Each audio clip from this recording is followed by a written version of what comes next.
going on, everybody? Welcome back to Ministry Talks with Pastor Wes and Pastor Isaiah. This is episode 2, and I'm excited about this one. Me too. This discussion right here is key. Yes. We're coming off of summer. Yeah. We are coming off of what I think was a pretty decent summer as far as weather goes for Seattle. I think so too. I think so. We had a little bit of rain longer, but then we had like a long stretch of just heat and sunshine. Yeah. It's been good. It's getting dark a lot earlier. It's dark. Yeah. So which my wife hates, by the way. I know.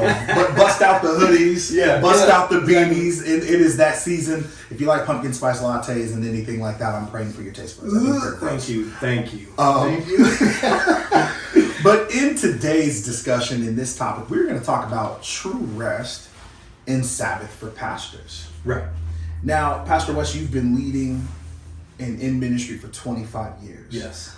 I know some of the things that you do intentional for your church. Yes. And things that you do intentional for your own family and yourself. Absolutely. Can we talk about that? Can you just dive right into it? Absolutely. So, I mean, like you said, we just came out of summer. My wife and I, we get usually about 2 to 3 weeks of time where we just don't have to do any ministry. Right. Of course, ministry is, all the time, that kind of thing. However, what I mean is I don't have to preach on a Sunday. Yes. I don't have to be in the office. I could work from home or take care of little things like that. And so this past summer was no different. We actually took 2 weeks off. We drove to the Tetons in Wyoming. We had a really great time. It takes me about 4 or 5 days to really unwind before I can rest, right? Yeah. But we do things very intentionally in our home. And the reason that we do is because if I'm outside of a routine too much, I feel like I can't be as productive of a husband or a father or even a pastor. And so I have to rest. And so not only to mention that, we see in Genesis, God created, he did all of his stuff, he looks back, he says it was good, and then he rested. So one of the things that I do intentionally for myself, I take Fridays off. I do whatever I want on a Friday. Love that. And let me rephrase, I do whatever my wife and I want me to do on a Friday. Whatever that Huntington do is, because it is a real thing. It is a real thing. But those are the things I want to do. Yes. Like those are the things that give me, hey, I'm advancing my family. I'm advancing my relationship. I don't have to put in, so much brain power to does that mean do that dishes or clean kitchen or I can even go out to the movies or whatever. So does that mean that you allow your day or allow yourself to not be productive or produce? Yes, I don't typically produce during my Friday. I don't like to feel the pressure of I have to get this thing done. Right. There are times where, like, my wife and I will start a project at the house. Yeah. I don't push myself to get it done on the Friday, but I might start it on the Friday. Okay. Just to have a little fun. Cutting the yard, that's not producing to me. Yeah. That is, oddly enough, cutting the grass is a little bit cathartic for me. Grocery shopping, very cathartic for me. I will go to Costco and IKEA, and I will go to Fred Meyer, and that's me time. Yeah. And it sounds weird, but that's just who I am. But if that is your time and that is your space, then it is to be respected and allotted, right? And I don't always get to ride my bike in the fall, depending on the rain and all that stuff. But sometimes I'll ride my bike. I'll go kayaking in one of the lakes around here. You're a huge kayaker. I love kayaking. The pictures that you send me of like where you're at in the big oceans and bodies of water, I would freak out. They're just lakes. They're local lakes. It's fine. He just I don't swim. That whole thing, I'm not even going to touch it. But it's true. It's true. I don't swim. I don't play with water. But he's out there I'm like, he's like, oh, it's a man-made lake. That's a big body of water. That's a big body. Don't care what you say. All right. Oh man! But that's very intentional for me, right? Yeah. And so because we don't get the standard Jewish Sabbath, part of obedience where you can't produce, and then of course Jesus said that the Sabbath is made for man and not man for the Sabbath. Right. So what does that mean? That means you have to live in the rhythm that God sets, not try and justify your own rhythm of rest, which is what the Pharisees and Sadducees did all the time. You know, if you pick up your bed and walk on the Sabbath, that's work.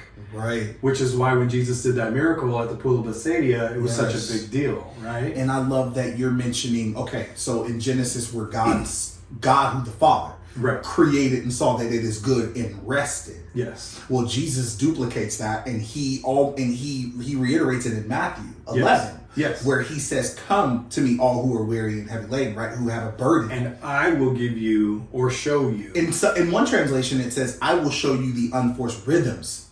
I think that's the message. Yeah. I will show you the unforced rhythms of rest. Yeah. I love that he says rhythms of rest. Yes. Because what he's saying is, come and walk with me, get away with me, and I'll show you. Mm-hmm. I believe Jesus, who we are to model our life to be like, who we are striving to be like, if he can serve the multitude, if he can discipline and disciple his disciples and still get away and rest and have time for God to pour into him, what makes us feel like we can't or we shouldn't? Or so better, Right. Yeah. I don't care what anybody says. Church burnout is a thing. Oh, it's real. And the reason why burnout is a thing is because you're trying to overserve. Mm-hmm. Maybe you're trying to overcompensate. Yeah. And I'm going to touch on something. Maybe you're trying to get away from an issue at home that you need to address. Ooh, that's good.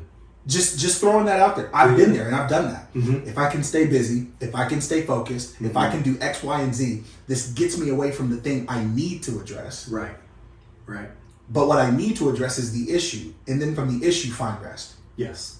I, as a youth pastor, we get like X amount of days, now we don't get as many days as youth pastor, which is great. But I am allowed a certain amount of days and Sundays to miss. If I am going to miss a Sunday, that has to be a Sunday where I am up on that hill in the house, not doing anything. Right. Because those days are very, very limited. Yes. Because a whole Sunday can go by like that. Uh-huh. And if I don't, especially with the little one at the house, it's done. Yeah. Right. So I love that you're talking about rest. This was a busy summer for us. Oh yeah. This was an extremely busy summer. Savannah just turned 18. Right. She just graduated high school. Yeah. So everything was fully focused there. For youth pastors, summer camp is the Super Bowl. Right. So we had summer camp. We went we went during July. Ooh. During the end of July when we got that heat wave. Oh yeah. So you're talking about summer camp, planning a birthday party, celebrating graduation. Yes. But what we did on the front end was we went on vacation. Yeah. Where'd you guys go? We went to Chelan. Okay. So Lake Chelan has been like our tradition as of like last year. Okay. When we went, when it was kind of like the whole pandemic situation. Yeah. But we went to Campbell's Resort. Love that place. All right. We found our favorite coffee shop. We found our favorite pizza spot. We got into a rhythm. And you know what I did? I reached out to my team. And I know you do this too. Mm-hmm. And I told them, I love you. I even told my youth ministry, I love you. But for this amount of time, I don't know you. I don't know you. You don't know me. Yeah. And that is not. You need that. Yes. You need that. And to be honest, what I'm telling them is, hey, I want to be a better father and a better husband than I am than a pastor. We're also in a cool space, Heather and I, where we are pastors and parents. Right. Let me start that over. We are parents, then pastors. Yeah, and Savannah and Bella, who are very active in sports, there were moments where Heather was like, I really don't want to miss church, but I don't want to miss Bella's game. I'm like, I think it's okay if you miss church if you're going to the game, because we need to show our youth ministry, our leaders, that we're parents too. Right. And in that, she's resting. In that, she's having a moment. And I think if Jesus, once again, reiterate, and then we'll go back to the questions of rest. If Jesus is asking and showing, he's showing us rest, but asking us to come with him. Yes. I want to go with him. Right. Well, and remember the rhythm of Jesus. Like we see a miracle, we see some teaching, or vice versa. We see teaching, we see a miracle, and then he goes away. Yes. Right. And it's in that going away. It's in that retreating. It's in that moment of reconnecting with the Father. Mm-hmm. And remember, the reason that God instituted the whole Sabbath wasn't simply so that we could do nothing. Right. It was so that we can reconnect to Him. It was so that we can say, hey, if if I don't actually stop long enough, then everything I do is under my own power and my own strength. Yeah. And that's why church burnout is so huge. Yeah. That's also why you suck at half the things that you do. No, I'm serious. And I'm laughing because that's what he would tell me. Yeah. You would tell me that. It's because you're spending too much time on X, Y, or Z. Like you are only as good as you are in the presence of God. Yes. So if you're going to go out there and do this big project, or you're going to go out there and you're trying to build this brand new ministry. Yeah. If you haven't prayed on it first, then you're doing it by yourself. Oh man, come on. And God's hand is nowhere near on it. Well, I believe that God can bless that. I really do. Okay. But that would be us going, hey, God, I want to do this. Now you can bless it. And then you work your tail off. And then on the back end, you're like, well, it all fell apart. God didn't bless it. What happened? You didn't find this rhythm of rest. I'm going to put this out there, and then I'm going to go and I'm going to rest. Yeah. I'm going to put this out there, and then I'm going to come back and rest, and I'm going to be back in His presence. Can I throw something on that? Go for it. I show to my leaders what rest is. Okay. My leaders will ask me, and I just want to throw this out there while we're in ministry talks. We don't own people. Absolutely not. So when my leaders ask me, hey Isaiah, I'm really tired from work. I've had a long week. Right. Can I please, I'm not going to be able to make it tonight. Yeah. My response is, no worries. Go home and rest. Absolutely. I'll see you on Sunday. Mm-hmm. Because if I have arrested you, I have a better you. Yes. If I have a tired you, I have a bitter, burnt out you. And you're not speaking from a place of rest. Mm-hmm. You're speaking from a place of being tired and exhausted. Yeah. And if I can tell my leaders rest, then when I ask for rest, it is Isaiah. It's reciprocated. It's reciprocated. Yeah. There's even moments and times, and actually while we're in the middle of this, I'm not preaching right now. I'm actually taking, let me see, I have all of my leaders plus some students that are preaching. And I do this every year on purpose. Why? Because you're building a rhythm. Exactly. And I want to let them know you have something inside of you that people need to hear. And it doesn't always have to be me. Yes. I don't always have to be the guy. Yeah.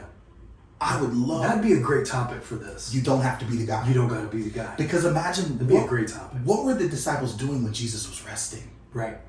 I'd love to know that. Yeah. I'd love to hear that. We'll have to get into that one day. But I want to show my leaders, and if I am a healthy leader, leading in that capacity, then I have a healthy ministry. And believe it or not, your ministry will reflect what you look like. Absolutely. Yeah. How does that phrase go? As the head goes, so goes the body. Yes. That counts for every ministry, big or small. Yeah. And so, one of the things that you touched on here just a second ago that I wanted to kind of interject of is this rhythm, right? You said that during the summer, you actually had others preach for you, right? Yeah. And so during my last summer, we did our 100 days getting back to zero, right? How was 100 that? days to zero. Yeah. It was really good, but what I very intentionally decided to do was, so I walk everybody through this 100 days of devotions. But someone asked me, why every seventh day did you not have us read scripture? It's because I wanted to put everyone in this rhythm of learning to rest. Yeah. Right? You don't have to produce this day. I want you to look back at all the things that God has spoken to you through this week and take today to just kind of, get back and reflect and have that introspection. But you can't do that if I'm giving you 100 days solid of meat. I mean, so when we're reading the word, it's like taking, it's like eating food. Yeah. And if you were to eat everything for 100 days and never let your body digest, I mean, you're going to be all bloated and feel bad. That's so that's what we did this past summer in our 100 days to zero was every seventh day. Yeah. So there were 14 rest days. Yep. And it was really silly because someone came up to me and was like, hey, Pastor Wes, I never realized how important rest was. Wow. Until you kept saying, I'm trying to get you in the rhythm of this resting, of God's rest, right? God's rhythm of rest. He worked for 6 days, and whether or not it's literal days or not, that's a whole different topic for a whole different day. But he worked for 6 days. He saw it was good, and I'm going to go somewhere with that. And then he rested. Mm-hmm. Here's the problem with why people don't rest. Sometimes things aren't good.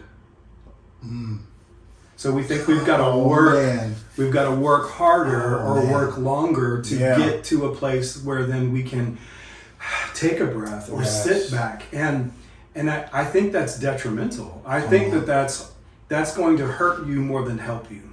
Because you can only give so much attention to something until it's good. And I believe I heard this from Craig Rochelle. It's called Gitmo. I think we might actually cover that on one of our podcasts. Let's do it. Gitmo, GETMO, good enough to move on. Come on, man. And if we don't have that concept of, oh, this project is terrible and I can't do it and I just can't stop, I can't rest, right. It has to be perfect or whatever before we move on, then you never allow yourself to rest. And we don't see things as God sees them. He sees them and he goes, hey, this is good, that is good, this is good. Okay, I'm going to sit back. We sometimes fail to sit back because we don't judge things maybe the way God does. We don't look at it and go, hey, I need to rest and kind of take a step back so that maybe I can look at the whole globe of it. Okay. Look, that's... Okay, I want to go back. Okay. You said we're not resting because things aren't good. Mm-hmm. I want to hit that. I learned in my intern program this thing called margin. Yes. Margin is huge. Margin in your time, margin in your emotions. Yep. Listen up, margin in your finances. Yes. We'll talk about that one of these days. Why is that so important? Here's my perspective. Here's my perspective. Okay. In this whole thing. When I'm thinking about what's not good, why is it not good? What can I do to make it? Because see, by I'm a fixer. Okay. Men are usually fixers. We want to get, I want to fix this, I want to get this done. Yeah. But let's talk about why am I trying to force something? Now I'm trying to be God. Ooh. And I can't be. Mm-hmm. I have to submit this to him. Mm-hmm. You know, I even want to take it a step further and I don't take my laptop home. And I learned that from you. Actually. I would bring my laptop, I'd set up, and then I'd have to leave and I'd go home. And then some days I wouldn't even open my bag. Right. It's just sitting there. Right. For what? Just in case. Right. No. So I have intentionally decided, and we're almost there. We're probably almost about 5 minutes away now. Okay. With the wrap up. I leave my laptop at home. Okay. The only thing I take home is my Bible and my iPad. Right. And that is if I have to do anything. Majority of the time, I'm always going to have my Bible with me. I'm going to have moments like that. Right. You literally just dropped it where, are things good enough? I want to propose and offer this. Can you work and knock out I call it a hit list. And that's just what I call it. This is me. I don't have to complete everything on my hit list. But if I can complete a good portion of it, right, and watch this, have the mentality to say, today was good. Yeah, today was good. I got it. I got done what I needed to get done. Yes. And guess what? There's still tomorrow. Today was good, and I get to rest. And then I'll come back and do it tomorrow. Yeah. That's the great part about being in ministry full time. Not everybody is in ministry full time. No, they're not. So again, though, you have to kind of set that margin and say, hey, this part of my life, this is good. This part of my life, this is good. Oh, hey, I'm going to sit back and rest, right? My outside job is good. My ministry job is good. My family life is good. Now I'm going to sit back and rest. Well, here's what I love about the school season, because I think we're about a month or so in right now. Right. Now we have structure again. Yes. And the thing I love about summer, you're away from the structure. You can rest, or so-called rest, relax a little bit. Yeah. But it's a little bit more chaotic, because whether you're working from home or whether you got to work remotely or go somewhere, you still got to leave kids. But I love the idea of now being back in school. Yes. Now there is a set schedule. Now there is whatever bedtime. Like Zoe has a bedtime. Right. You know. Are you kidding me? I got a bedtime. I have a bedtime. I got an expiration time. So I love that we're back in the school season, and I love that we're doing this with a structure. Right. There's things that have to get done. Yeah. So in closing. Absolutely. Kind of give some closing, some statements, some things, some encouragement. I also extend this to our church. We have intentional Sabbath Sundays so that our staff and all of our volunteers can actually rest during the year. Because again, burnout is real. And it's not just pastor burnout, it's volunteer burnout as well. Very real. So 3 times a year, we actually just don't have service.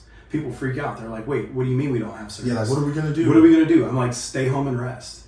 Go to brunch with your family. Do something that is out of the ordinary, but realize that you've just been through an awesome season of ministry, and now it's time to rest before the next season. And so resting is very huge. And again, it doesn't mean that you're sleeping. It doesn't mean that you're being lazy. Yeah. It just means that you don't succumb to the pressure or the forced need to produce something. I absolutely love that. And it's good for you. It's good for your heart, good for your soul, good for your brain, and it's good for your family. It's good for your ministry, all of it. All of it. I love that you're doing that as a senior pastor. And I think one of the things I'm starting to even find now, I don't even know if I want to call it trendy, but I think more so I just want to call it now obedient. Because people are talking about rest and Sabbath. Sabbath is obedience. And I am starting to hear and see, hey, I'm going to take a quick break. I'll be back by the fall. I think if you want to be effective, yes. And I think about I want to give some honor really quick. I want to give some honor to my senior pastor, who has been doing this for 40 years. Yes. We are actually going to celebrate 40 years in this month. Nice. Because he decided to get away. And he just recently started getting away for more than a week. Yes. He just recently stepped into taking 2 weeks. This past summer, he took 3 weeks. Oh, wow. And was like, I can tell he came back fresh, rejuvenated, ready. But what does that mean? That means he has a staff who he can trust. Yes. But he's also leaving space for us to rest. Yeah. Because he'll look at me and he'll look at us and say, hey, when's your vacation? Yeah. When's your time? Isaiah, you either get out of here, I'm going to kick you out of here. That's the kind of pastor I have. That's the kind of pastor you want, though. Yeah. So, in closing, that's true preacher. This is his third closing. This is my third closing. Final closing. I want you to hit the like button. Yes. Make sure you subscribe. Yeah, absolutely. If they've got things that maybe you have a topic or you have questions, where can they do that? Send us an email. It's mintalkspodcast@gmail.com. mintalkspodcast@gmail.com. Send us a topic that you want us to cover. Again, our best answer may be we don't know or we haven't experienced it. Yeah. But we'll throw it out there and make sure that we give some love to everybody who sends us those emails. And so our next topic, though, that we're going to cover is actually going to be sort of parallel to this because, we're in the fall season and so many churches are going to go to conferences or they're going to get that new book that's coming out from Craig Rochelle, which is, by the way, a reiteration of a book he wrote back in the day. Which I'm excited about that one. Me too, because that's where I got the refrigerator rule. Remember that? Yeah, I do. I got that one. So anyway, but what we're going to talk about next time is fads in culture versus fads in church. Love it. And why they parallel or why they try and match up or what can we do as church to step out of that rhythm or that routine of, look, this is what culture does. Maybe we should do it too. Yeah. So, this is going to be good. I think it's going to be good. I love it. So make sure you hit the like button. Make sure you subscribe. Hit the email up, and we'll drop that down in the description. We look forward to just more content, more time. We love you, and God bless. Yeah.